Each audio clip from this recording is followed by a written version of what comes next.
Bonjour, c'est Dominique. Aujourd'hui, je vous viens avec un petit tuto express, alors vraiment rapide. Je vais vous montrer une option quand vous installez des onglets rotatifs. Alors là, je suis en train de travailler sur un projet. Alors, je vais ouvrir la page. Oui, alors, je ne l'avais pas entré ici. Alors ici, j'ai un onglet rotatif parce que je me trouve avoir un pop-up derrière. Alors, je dois installer avec mon fermoir pour que tout reste bien fermé dans la page, onglet rotatif.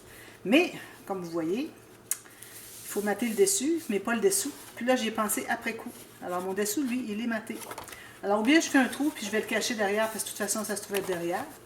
Ou bien, je fais une autre technique que j'ai découverte dernièrement. J'avais le même problème, et puis j'ai trouvé une solution.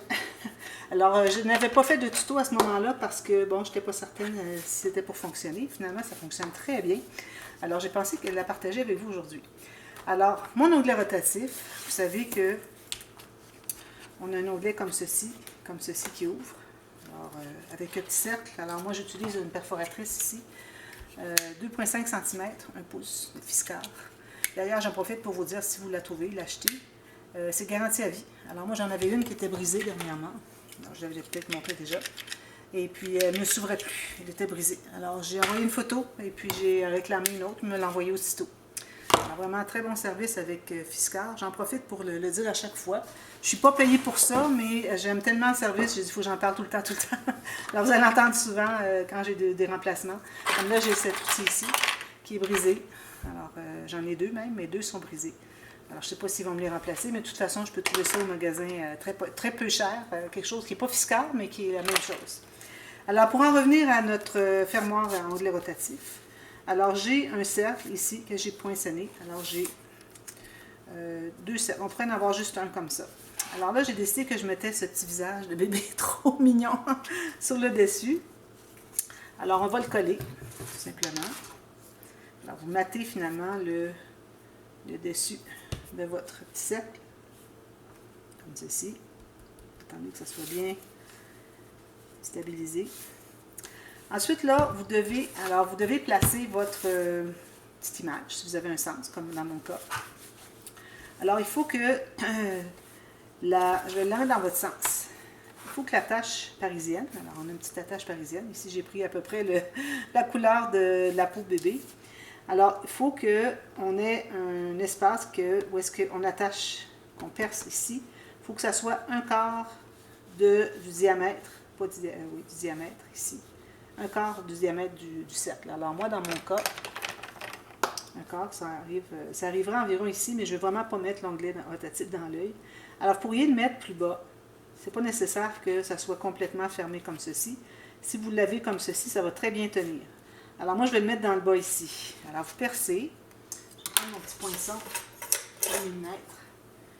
Alors, c'est important de mettre dans le sens pour que l'image soit dans le bon sens. Vous faites votre trou à un quart à gauche. C'est certain que si vous avez votre onglet rotatif ce côté ici, ça va être un quart à droite. Mais là, bon, que ce soit à l'extérieur finalement de l'onglet rotatif. Ensuite, vous allez faire un autre cercle de papier imprimé idéalement. Même chose. Puis, vous allez faire le trou au même endroit. Alors, mettez bien vis-à-vis. Faites le même trou au même endroit. Là, vous allez placer votre attache parisienne. Alors, habituellement, on n'a pas l'arrière de notre espace maté pour que nos petites attaches parisiennes, les petites pattes soient derrière, puis on mate par-dessus. Mais moi, j'ai déjà maté. Alors, parce ce qui arrive, c'est que je devais faire mon onglet rotatif par-dessus l'interaction. Et finalement, l'interaction que j'ai décidé de faire, je ne pouvais pas la mettre là. Alors, j'ai décidé de la mettre sur l'intérieur, finalement, de l'interaction. Alors, c'est pour ça que moi, j'avais maté l'arrière. Ce n'était pas prévu pour ça. Alors là, ce que vous allez faire, avant de mettre votre attache parisienne, là, vous allez mettre votre onglet rotatif, idéalement centré avec la hauteur, ou si vous êtes vertical, avec la largeur. Alors, trouvez le centre ici. Alors, moi, c'est à peu près ici, comme ceci. Sauf que moi, dans mon cas, puisque je voudrais que mon attache parisienne soit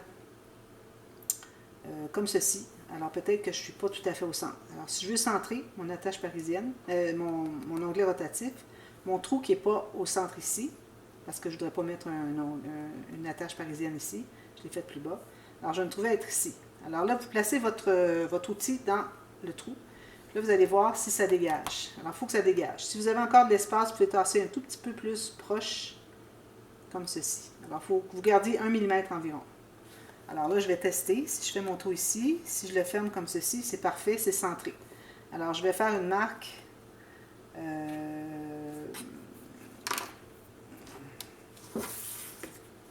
Où est-ce que je dois avoir mon onglet, mon attache parisienne. Alors, mon attache parisienne, elle se trouve être ici. Alors, je la passe au travers de mon onglet rotatif, plus une doublure juste derrière, du papier imprimé. Alors là, je vais me trouver à ouvrir les petites pattes, comme ceci. Quand on est prêt, comme ça, moi, ce que je fais, c'est que je donne un angle. Alors, un peu par en bas ici, un peu par en bas ici, comme ceci. Puis, je vais presser un petit peu pour aplanir les pattes. Alors, il faut que vous soyez certain que ça tourne bien. Alors, voyez comment est-ce que ça tourne. Alors, là où j'ai fait ma petite marque ici, c'est là que je vais mettre mon onglet rotatif, comme ça. Mais avant d'installer, coller ici, je vais placer comme ceci. Puis, je vais la mettre comme ceci. Alors, ou bien, ce que vous pouvez faire, c'est tout simplement entrer votre fermoir entre les deux épaisseurs. On peut faire ça comme ça. Entrer comme ça. Excusez, là, j'ai la difficulté. Comme ça. Alors, moi, je place mon attache parisienne vis-à-vis ma petite marque que j'ai faite. Ça serait ici. Alors, une fois collé, ça donnerait ça. Alors là, tout ce que vous avez à faire, c'est mettre de la colle derrière. Puis moi, je mets un petit peu de colle parce que je ne voudrais vraiment pas que les pattes ressortent de mon onglet rotatif parce que là, on verrait. Alors, je mets de la colle tout usage, autre que juste le papier, métal, etc. Ici. Alors là, tout ce que vous avez à faire, c'est de vous assurer que votre petite doublure est bien vis-à-vis pour que quand c'est fermé, on ne voit pas la doublure. Alors, comme ceci, ici. Alors, je m'assure que mon attache parisienne est bien vis-à-vis où est-ce que j'avais fait ma marque. Bien centrée comme ceci. Voilà. Alors, la marque, finalement, ce n'est pas nécessaire de la faire si vous, au moment où est-ce que vous êtes rendu à coller, vous placez bien droit, bien centré ici avec ça. Mais c'est important que, quand on ouvre ici, que ça dégage. Alors, c'est pour ça que la marque peut être utile aussi. Alors, je colle tout ça, tout simplement. Puis, alors là, ce que vous avez, c'est que vous avez votre onglet rotatif qui est ici. Et quand vous l'ouvrez ici, bien, vous avez soit un autre motif de papier ou le même, pas de problème. Ça peut être un autre. La première fois que je l'avais fait, c'était un autre papier. Alors, je vais m'assurer que c'est bien collé, tout ça. Comme ceci. Voilà. Alors, il arrive vis-à-vis. Alors, vous n'avez pas eu à mater derrière parce que vous avez fait un trou, tout ça. Tout reste propre des deux côtés. Alors, c'est une option que, finalement, votre attache parisienne est attachée sous un papier, soit du même motif qu'ici, ou d'un autre, pas de problème. Ça fait joli aussi. Quand on l'ouvre, on voit un autre cercle, c'est parfait. Et puis, tout est bien solide. Vous assurez que ce soit bien solide avant de jouer avec. Alors, j'ai pensé que ça pourrait vous être utile parce que ça arrive à l'occasion qu'on oublie de placer ou on change d'idée finalement pour le fermoir, pour notre onglet rotatif, et puis tout est maté derrière, on ne peut plus faire. Alors, c'est une solution pour le faire. Alors voilà, merci d'avoir regardé. On se revoit très bientôt. Bye bye.